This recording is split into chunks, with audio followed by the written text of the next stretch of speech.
Friends, అందరూ ఎలా ఉన్నారు? బాగున్నారా? అందరు బాగున్నారనుకుంటున్నాను. ఈరోజు దేవుని వాగ్దానంతో నేను మీ ముందుకు వచ్చాను. ఈరోజు దేవుని వాగ్దానము సామెతల గ్రంథము 16వ అధ్యాయము 9వ వచనం.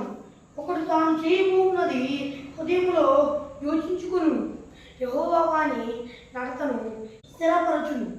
మరి ఫ్రెండ్స్, ఈరోజు నేను వాగ్దానం ఎలాంటి పరిస్థితుల్లో ఈ వాగ్దానం చూస్తున్నారో నాకైతే తెలియదు, కానీ దేవుడు సెలవిస్తున్నాడు ఏమనంటే, ఒక వ్యక్తి తన హృదయంలో ఒక ఆలోచిస్తాడు, దాన్ని నేను స్థిరపరుస్తాను.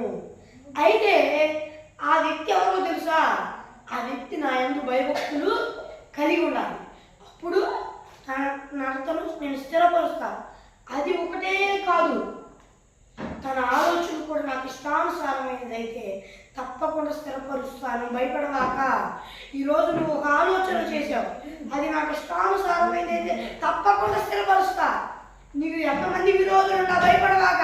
నువ్వు చేసిన ఆలోచన నాకు ఇష్టానుసారం అయితే నేను తప్పకుండా దాన్ని స్థిరపరుస్తా. ఉదాహరణ నాకు ఇష్టానుసారం కాదనుకో, అది స్థిరపరచకుండా చేస్తా. ఎందుకంటే నీ మేలు కొరకే. అది స్థిరపడకపోతే కొంచెం బాధగా అనిపించింది, కొంచెం ఏదో నష్టం అనిపించింది, కానీ అది రేపటి భవిష్యత్తు నీకు మేలు కొరకే. నా కుమార్తె భయపడవాక. మరి దేవుడు సెలవిస్తున్నాడు ఫ్రెండ్స్. మరి మీరు ఏవైతే ఆలోచన చేశారో, మీరేమైతే నడవాలనుకుంటున్నారో దేవుడు సెలవిస్తున్నాడు. మీ నడతను ఆయన స్థిరపరుస్తున్నారని. మీరు భయపడుతున్నారా? వణుకుతున్నారా? వణకవాగండి. ఆయన సెలవిస్తున్నాడు, ఈ నడత ఆయన వశంలో ఉన్నది, సమస్తం ఆయన వశంలో ఉన్నది. ఆయన మీ నడతను స్థిరపరుస్తా అంటున్నాడు. ఆయనకి ఇష్టానుసారమైంది. ఇంకొకటి ఏంటంటే, మీరు ఆయన ఎందు భయభక్తులు కలిగి ఉండాలి. ఒకవేళ అది మంచి ఆలోచన అయినా మీరు ఆయన ఎందు భయభక్తులు కలిగి లేరనుకోండి, ఆయన స్థిరపరచడు దాన్ని. ఎందుకంటే ఆయన స్థిరపరచడు.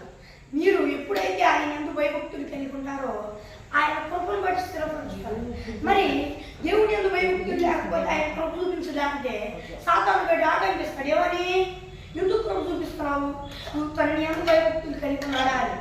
ఆయనను ఆయన చేయాలనుకుంటే చేస్తాడు.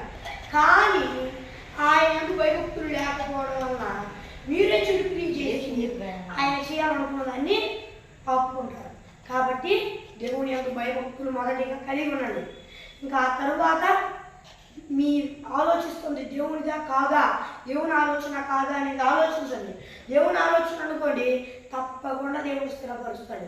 భయపడవాకండి, జడివాకండి. దేవుడే మీకు కృప చూపిస్తాడు. దేవుడి మాటలు ఆశీర్వదించుగాక. ఆమేన్. Praise the Lord. మరి చిన్న ప్రార్థన చేసుకున్నాం. పరలోకమున్న దేవా, ఈ వాగ్దానం ద్వారా సూటిగా స్పష్టంగా ఈ బిడ్డలతో మాట్లాడినందుకు వేలాది కోట్ల స్తోత్రాలు చెల్లిస్తున్నాను. దేవా, నీ బిడ్డలందరూ ఈ భూలోకంలో వారందరూ నేను నమ్ముకొని మారుమనసు ఉపచారం పొందుకొని బాప్తిస్మం తీసుకొని రక్షణ పొందుకొని నీ ఆత్మ పొందుకొని నీ ఆత్మ అభిషేకం పొందుకుంటూ సహాయం చేయ పొందుకొని కూడా దారి తప్పితే మరలా మారుమనసు ఉపచారం పొందుకొని దేవా యేసయ్య రక్షణ పొందుకొని నీ ఆత్మను పొందుకొని నీ ఆత్మ అభిషేకం పొందుకుంటూ సహాయం చేయ. యేసు నామం పేరిట అడుగుతున్నాను నా పరలోకమందున్న నా పరమ తండ్రి. ఆమేన్. మరి ఫ్రెండ్స్, ఈరోజు నేను వాగ్దానము మరి మీ ప్రార్థన వరకు ఇక్కడ కనిపిస్తున్న ప్లేస్ 916335960089 అనే నెంబర్కి కాల్ చేయండి. మరి ఒకసారి ఇంగ్లీష్లో చెప్తాను. +916305967089 అనే నెంబర్కి కాల్ చేయండి. మీరు మధ్య దేవుని వాగ్దానంతో మళ్ళీ కలుగుతాం. అంతవరకు దేవుని కృప ఆశీస్సులు మనందరికీ తోడై నడిపించును గాక. ఆమేన్. Praise the lord.